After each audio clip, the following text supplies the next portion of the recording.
Something happened in my clinic 3 weeks ago that I can't stop thinking about. A man named Douglas walked through my door, sat down heavily in the chair across from me, and before I could even ask his name, he said, "Doc, I need the truth. Am I just too old for this? Is my body finally telling me it's over?" He was 71 years old, a former high school football coach who'd spent 35 years shaping young men, teaching them about discipline, resilience, and never giving up. But now, sitting in my office, he looked like someone who'd already surrendered. I'm Dr. Charles Bennett, a retired urologist who dedicated 32 years to one singular focus: understanding why men lose their vitality after 60, and more critically, what actually works to bring it back. Not theories pulled from textbooks, not pharmaceutical solutions that mask symptoms, but real, sustainable answers based on thousands of conversations with men just like Douglas. Men who thought their best years were behind them, who'd accepted decline as inevitable, who'd stopped believing their bodies could respond. Douglas told me his story, and I've heard versions of it hundreds of times. About 18 months ago, he started noticing changes. Mornings felt different, empty. The spontaneous desire that used to wake him up had gradually faded, then disappeared entirely. Intimate moments with his wife became sources of anxiety rather than connection.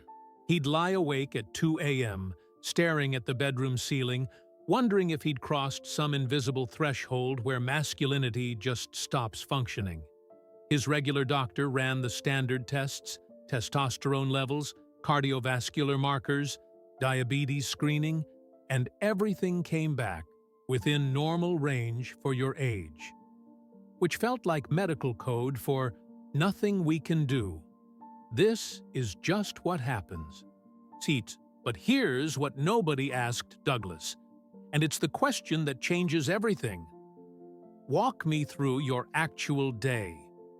What are you putting into your body from the moment you wake up until you go to sleep? So I asked him. And what he described, I've heard from nearly every man who walks through my door struggling with erectile dysfunction, low energy, and declining vitality. Douglas woke up around 5:30 every morning, old habits from his coaching days. First thing he did was brew a large pot of strong black coffee, drank 3 cups before 8 a.m. Breakfast was usually toast or cereal with orange juice. Mid-morning, he'd have another cup of coffee, maybe 2. Lunch came with a large Diet Coke or sweet tea. Afternoons, he'd drink another coffee to fight the energy crash that hit him like clockwork around 2 p.m. Dinner meant iced tea or a couple of beers while watching the evening news. Water? Maybe a glass when I take my blood pressure medication at night, Doc. But honestly, I never really feel thirsty. Never have. Right there, in that simple description of his daily routine, I'd found the hidden culprit sabotaging his sexual function, his energy, his sense of vitality. And the frustrating part? Nobody had ever asked. Not his regular physician, not the urologist he'd seen 6 months earlier. Nobody. Because we've been trained to look for complex problems, requiring complex solutions, expensive tests, prescription medications, specialized procedures. We miss the obvious foundations because they seem too simple to matter. Let me explain what's actually happening inside your body when you're chronically dehydrated, because once you understand the mechanics, everything else starts making sense. An erection isn't mysterious or magical, despite how it might feel. It's pure hydraulics, a plumbing event that requires your cardiovascular system to redirect blood flow rapidly and efficiently into very specific tissue. Your blood vessels need to dilate significantly. The spongy chambers inside your penis need to fill completely with blood, and pressure needs to build and sustain. But here's the critical part most men don't understand. This entire system depends on your blood being fluid enough to move quickly and easily, and on having sufficient blood volume to create the necessary pressure. When you're dehydrated, even mildly, your blood thickens. Think about the difference between water and syrup. That's essentially what's happening. Your heart has to work significantly harder just to pump that thicker blood through your system for basic circulation. And when your cardiovascular system is already straining to maintain baseline function, non-essential processes, like sexual response, get deprioritized automatically. Your body is constantly making calculations about resource allocation. When it senses scarcity, whether that's water, nutrients, or energy, it shifts into conservation mode. Vital organs get priority: brain, heart, lungs, kidneys. Everything else, including reproduction, libido, and erectile function, gets pushed to the back of the line. It's not that your body has failed or that you're too old. It's that your system is operating in survival mode, rationing resources because it doesn't have enough to go around. Douglas looked at me skeptically when I first explained this. He said, "Doc, you're telling me my problem is just water? Not my testosterone, not my age, not cardiovascular disease, just plain water?" I understood his doubt. It sounds too simple, too easy. How could something as basic as hydration be responsible for something as significant as erectile dysfunction? But here's what I told Douglas, and what I'll tell you. Before we explore hormones, medications, or procedures, we need to establish the foundation. And that foundation is proper hydration. Not just drinking more fluids, because Douglas was consuming plenty of liquids throughout his day. The problem was that almost everything he drank was actively dehydrating him while he thought he was staying hydrated. Coffee is a diuretic. It pulls water from your system and increases urination. Drink 3 cups in the morning, and you're starting your day in a deficit. Orange juice spikes your blood sugar, triggering an insulin response that affects hydration at the cellular level. Diet Coke and sweet tea? More caffeine, more diuretics, more dehydration. Beer and alcohol? Among the most dehydrating substances you can consume. Douglas was running his body on empty every single day, and his cardiovascular system, his hormones, and his sexual function were all paying the price. I explained to Douglas that most men make a fundamental mistake about hydration. They think it's about quantity. Chug a bottle of water when you remember. Check the box. Move on with your day. But your body doesn't absorb water that way. When you drink large amounts quickly, especially while standing or moving around, most of that water rushes through your kidneys and exits your system without ever properly hydrating your cells. Your body can only process and absorb a limited amount of water at any given time, roughly 4 to 8 ounces every 30 to 45 minutes. What your body actually needs is consistency, rhythm, and the right delivery method. Small amounts consumed steadily throughout the day, always at room temperature or slightly warm, never ice cold, and ideally while seated and calm. When you're seated and relaxed, your parasympathetic nervous system activates. That's your rest and digest mode, and absorption improves dramatically. It sounds overly specific, maybe even silly, but this is how your physiology actually works. I gave Douglas a detailed protocol, and I asked him to commit to it completely for 4 weeks. No half measures, no "I'll try," just full commitment like he used to demand from his football players. Every single morning, before his feet touched the floor, before he even thought about coffee, he had to drink 1 full glass of room-temperature water slowly while sitting on the edge of his bed. This single practice jump-starts your metabolism, begins flushing toxins that accumulated overnight, and signals to your body that resources are available, turning off that conservation mode. Then, critically, he had to wait at least 30 minutes before having any coffee. This gives his body time to absorb and distribute that initial water before introducing a diuretic. Throughout the morning, Douglas needed to sip water consistently, small amounts every 30 to 45 minutes, not based on thirst, because by the time you feel thirsty, you're already significantly dehydrated, but by schedule. Here's something most men never consider. Temperature matters profoundly. Ice-cold water might feel refreshing, especially on a hot day, but it actually constricts your blood vessels temporarily, slows down your digestive system, and reduces absorption efficiency. Your body has to expend energy warming that cold water to body temperature before it can be processed. Room temperature water, or even slightly warm water, moves through your system smoothly, gets absorbed quickly, and hydrates more effectively. It's not about preference or what tastes better, it's about what actually works physiologically. Douglas also had to completely eliminate late-day caffeine and significantly reduce his alcohol consumption. I didn't ask him to quit entirely. That felt unrealistic and unnecessary.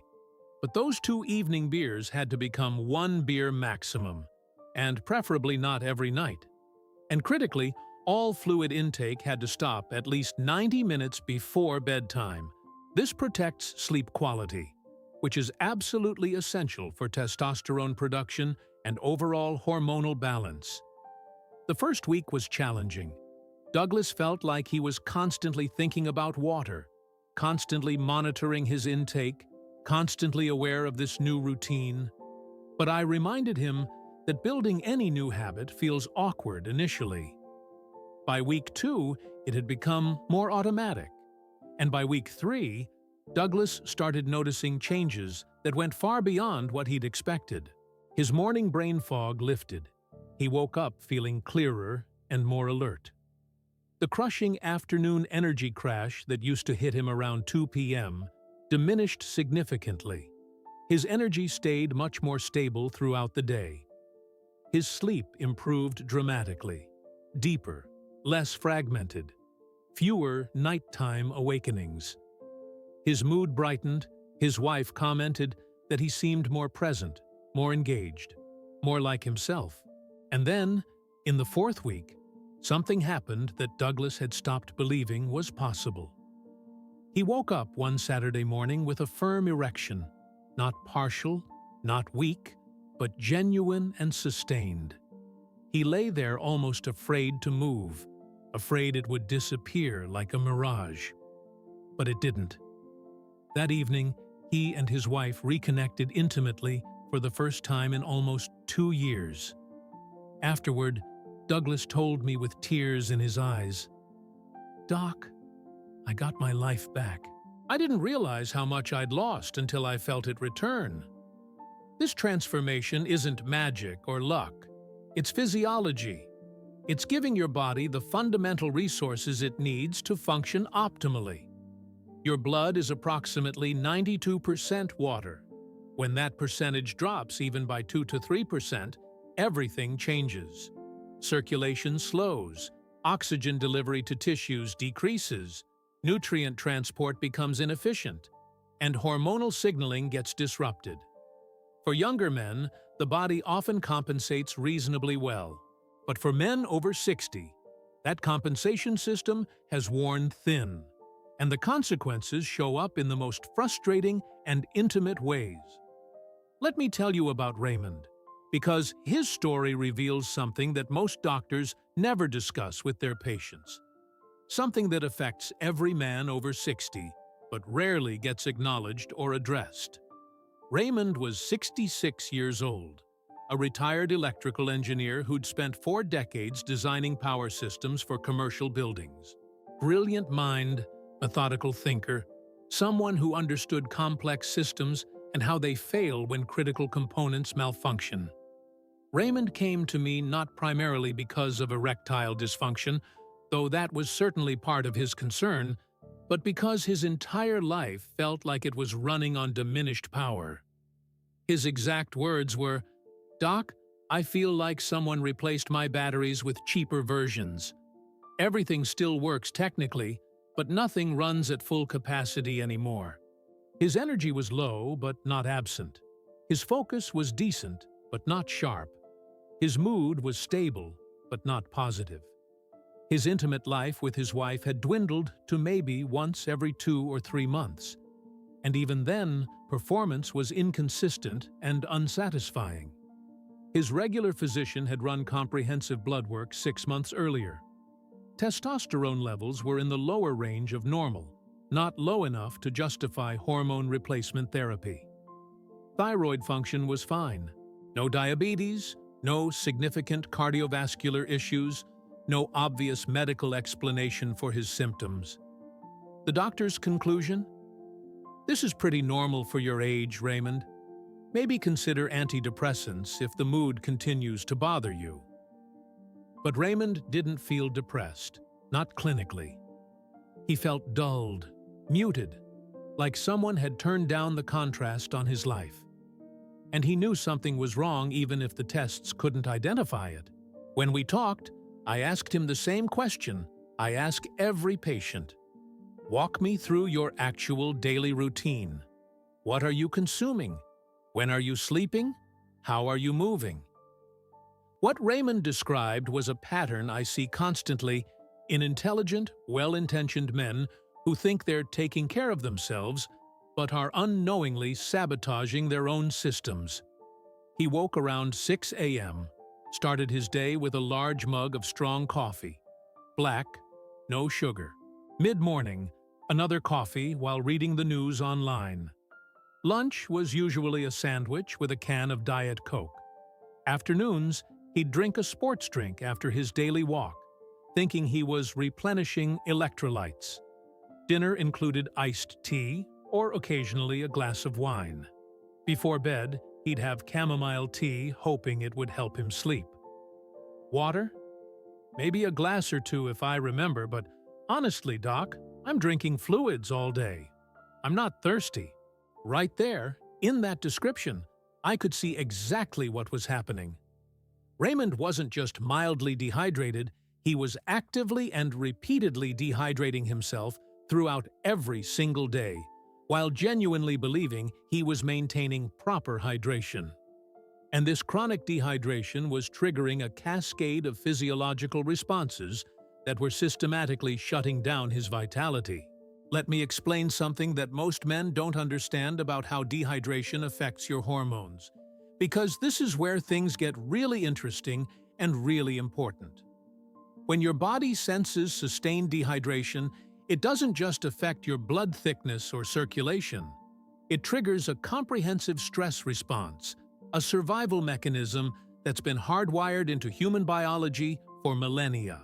Your body interprets chronic dehydration as a threat, a signal that resources are scarce and survival might be at risk.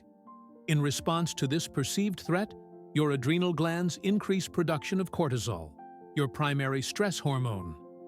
Now, cortisol serves important functions in short bursts. It helps you respond to immediate challenges, mobilizes energy, sharpens focus temporarily. But chronically elevated cortisol? That's absolutely devastating to your overall health and specifically to your masculine vitality. Here's the critical mechanism that affects every man over 60. Cortisol and testosterone exist in an inverse relationship. They compete for the same biological resources. And when cortisol levels rise, testosterone production falls. It's not optional, it's biochemistry. Your body makes a calculation. Survival through stress response is more important than reproduction. So testosterone gets suppressed to free up resources for cortisol production. This creates a vicious cycle that traps men without them realizing it. Chronic dehydration elevates cortisol. Elevated cortisol suppresses testosterone. Lower testosterone reduces libido, energy, muscle mass, bone density, confidence, and erectile function. The emotional and psychological impact of these losses creates more stress. More stress elevates cortisol even higher, and the cycle intensifies. Men spiral downward, and because it happens gradually over months or years, They accept it as normal aging rather than recognizing it as a fixable problem. Raymond was caught in exactly this trap. His well-intentioned habits, multiple coffees, sports drinks, diet sodas, evening wine, were keeping him in a constant state of mild dehydration. His body was perpetually in stress mode, cortisol was chronically elevated, testosterone was suppressed, and every system that depends on healthy testosterone levels was suffering. His energy, his mood, his mental clarity, his sexual function, all of it compromised by this fundamental imbalance. But there's another layer to this that makes it even more insidious. When you're chronically dehydrated, your blood volume decreases slightly. This forces your cardiovascular system to work harder to maintain adequate blood pressure and circulation. Your heart rate elevates, your blood vessels constrict, and your body prioritizes blood flow to essential organs. Non-essential functions, which unfortunately includes erectile response, get reduced blood flow allocation. So now you've got a perfect storm. Thickened blood that moves sluggishly, reduced blood volume creating circulation challenges, suppressed testosterone reducing libido and erectile capacity, and elevated cortisol creating a stress state that further inhibits sexual function. No wonder Raymond felt like he was running on diminished power. His entire system was operating in deficit mode. I explained all of this to Raymond, and I watched his engineer's mind process the information. He understood systems and failure points, and suddenly, his body made sense as a system with an identifiable malfunction and a logical solution. The fix wasn't complicated, but it required completely restructuring his daily fluid intake and eliminating the habits that were working against him. Raymond's protocol started with what I call the foundation reset. Every morning, before anything else, 1 full glass of room temperature water, drunk slowly while seated, taking at least 5 minutes to finish it. This wasn't just about hydration. It was about signaling to his body that the stress response could stand down, that resources were available, that survival mode wasn't necessary. Then, and this was critical for Raymond, he had to wait a full 45 minutes before having any coffee. This waiting period allows your body to absorb and distribute that morning water throughout your system before introducing a diuretic. It felt inconvenient at first, Raymond admitted, but within a week it became his favorite part of the morning, a quiet time to sit on his back porch and ease into the day. Throughout the day, Raymond committed to sipping water consistently, 4 to 6 ounces every 30 to 45 minutes, regardless of whether he felt thirsty. He kept a 20-ounce bottle at his desk and made a conscious effort to refill it multiple times daily. But here's what made the difference. He also had to eliminate or drastically reduce the beverages that were dehydrating him. Coffee got cut to 1 cup in the morning only. No more afternoon caffeine. Diet Coke was eliminated entirely. The artificial sweeteners were creating their own set of metabolic problems. Sports drinks after his walk got replaced with water, containing a small pinch of high-quality sea salt, providing essential electrolytes without the sugar and artificial ingredients. Evening wine became an occasional treat, maybe twice a week, rather than a daily habit. And that bedtime chamomile tea got moved to at least 2 hours before sleep to prevent nighttime bathroom trips. Raymond also learned something crucial about how to drink water for optimal absorption. Sitting down, staying calm, even holding water in his mouth briefly before swallowing, all of these practices improve how effectively your body processes hydration. Your saliva contains enzymes that begin the hydration process, and when you're in a relaxed state, your parasympathetic nervous system facilitates better absorption at the cellular level. The first week was adjustment.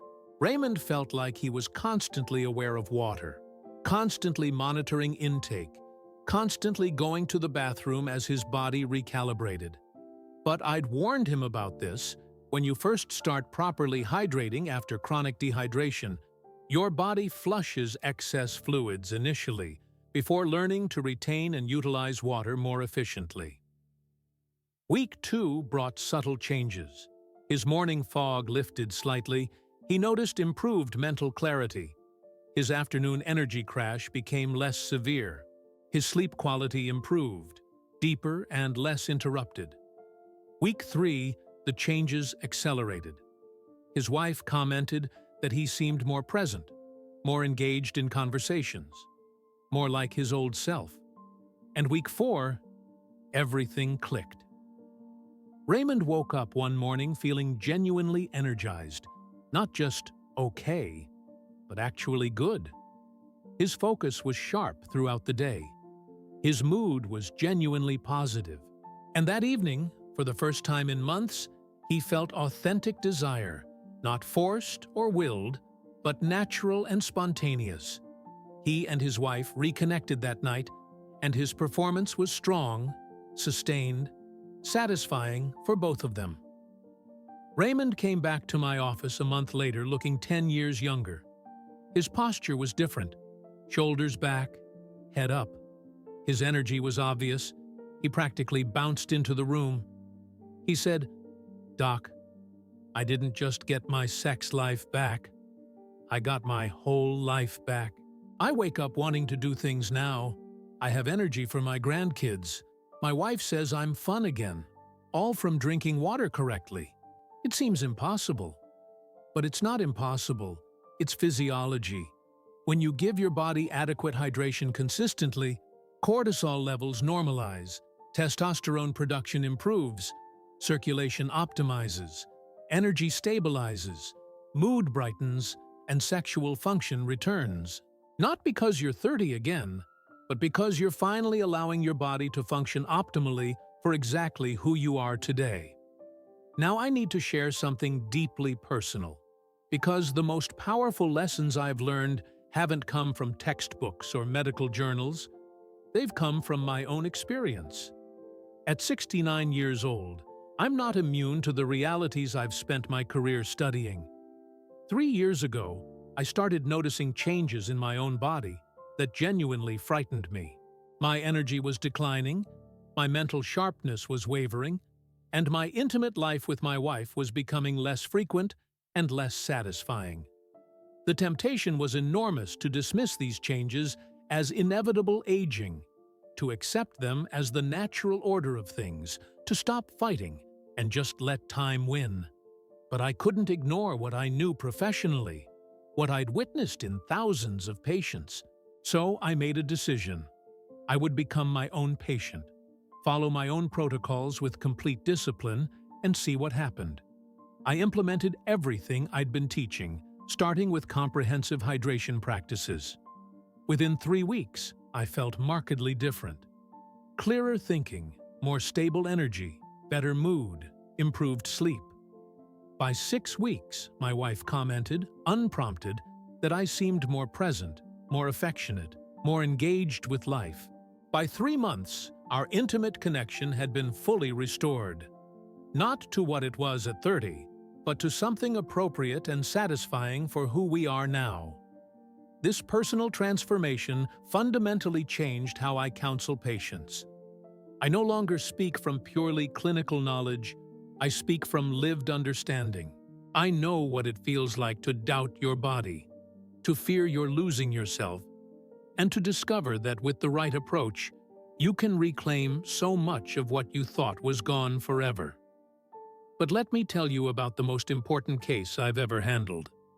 A man who taught me that this work is about so much more than sexual function or physical vitality.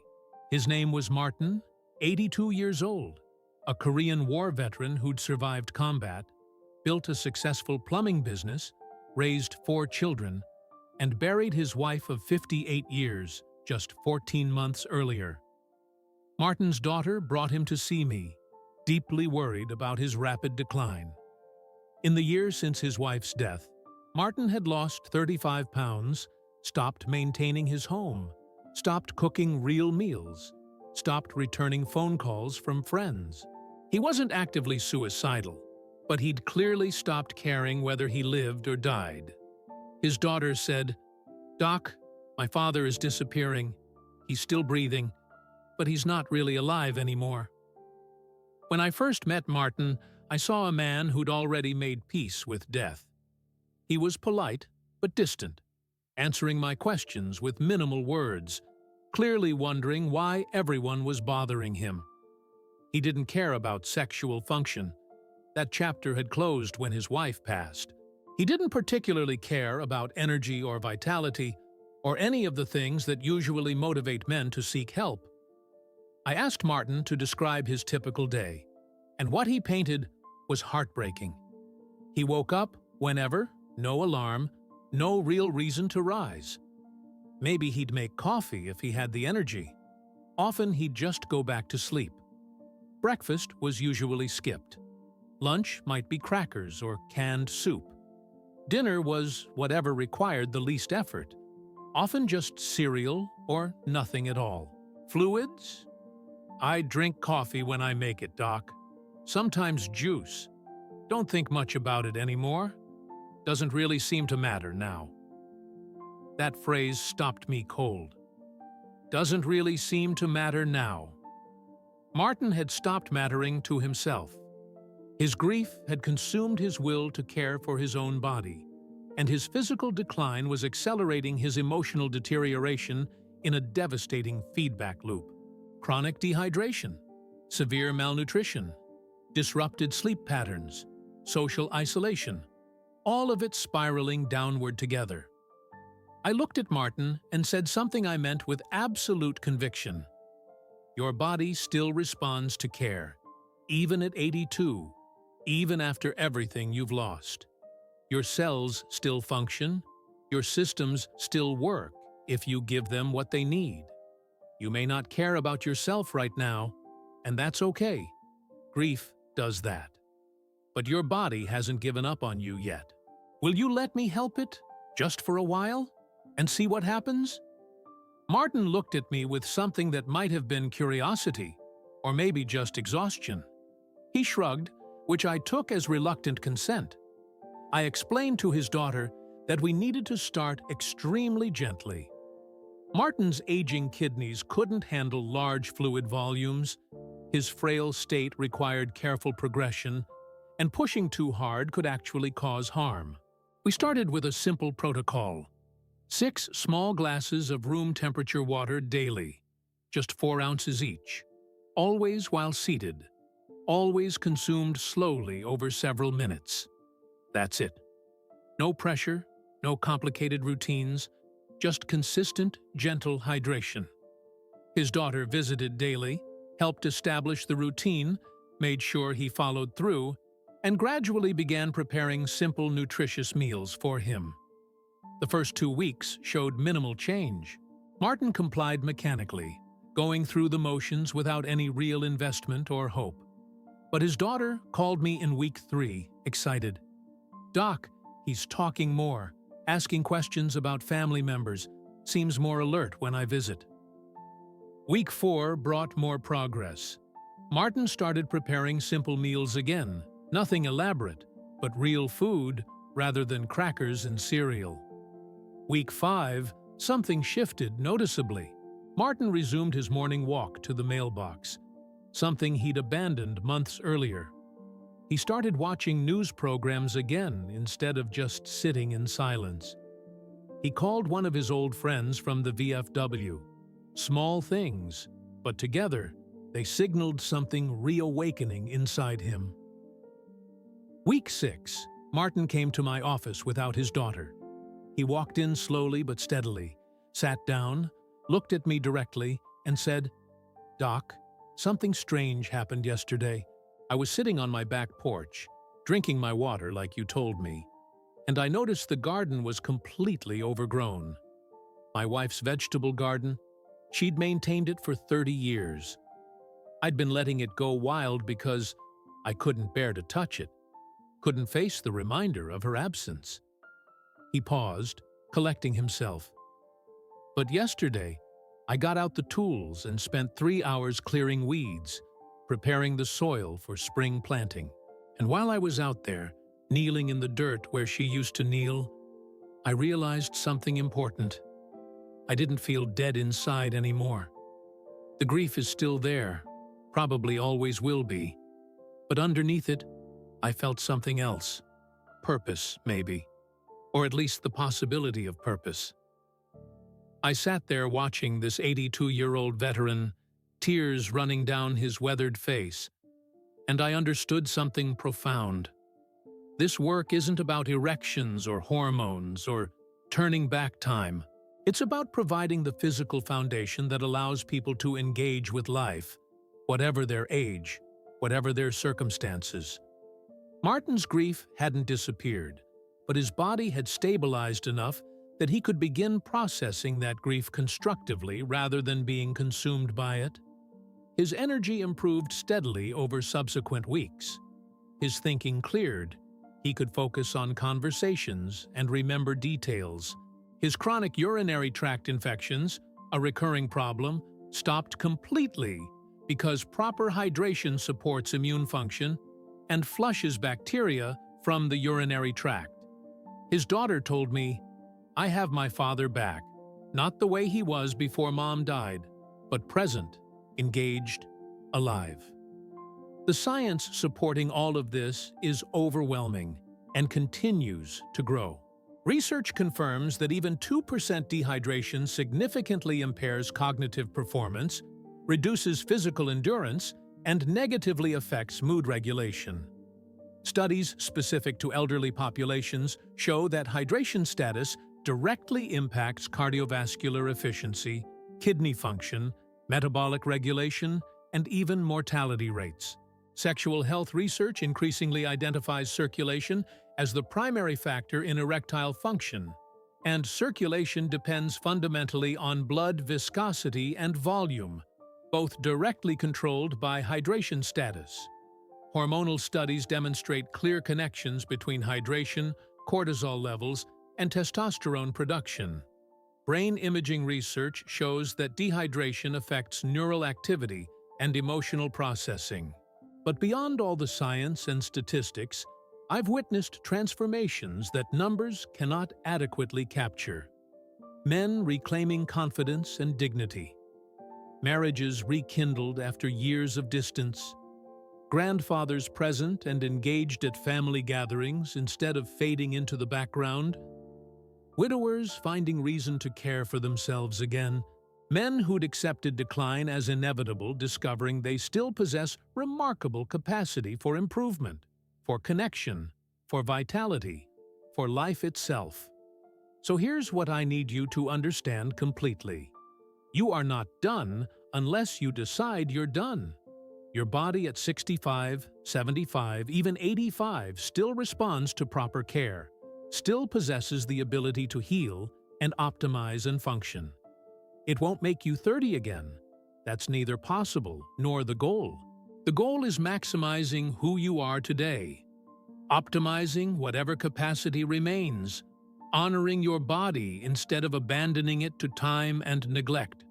Start tomorrow morning, not next week, not after the holidays, tomorrow.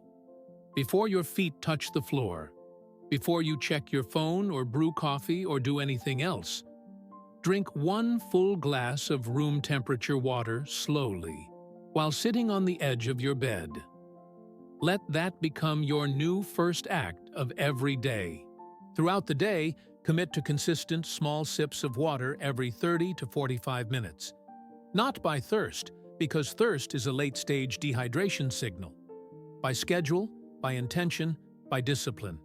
Room temperature only, never ice cold. Always while seated when possible. Stop all fluid intake 90 minutes before bedtime to protect sleep quality. Give this protocol 30 days of complete commitment, the same discipline and dedication you've brought to your career, your family, your responsibilities throughout your life. Track the changes you notice, physical changes in energy and sleep and bodily function, mental changes in clarity and focus and memory, emotional changes in mood and confidence and engagement with life, and intimate changes in desire and performance, and connection with your partner. After 30 days, assess honestly. If you notice no improvement whatsoever, if nothing has changed, then perhaps this approach isn't for you, and you can return to previous habits having lost nothing but a month. But I've watched this protocol work for thousands of men over 3 decades of practice. I've experienced it personally in my own life, and I believe with absolute conviction that if you honor this process completely, you will discover something remarkable. Your body still wants to work. It's been waiting patiently for you to provide what it needs. You've earned the right to feel good in your own body. You've earned presence, vitality, dignity, joy. Your body hasn't given up on you. Don't give up on it. Water is the foundation. Everything else builds from there. Drink with intention. Live with purpose. Stay present. You're not done yet. Not even close.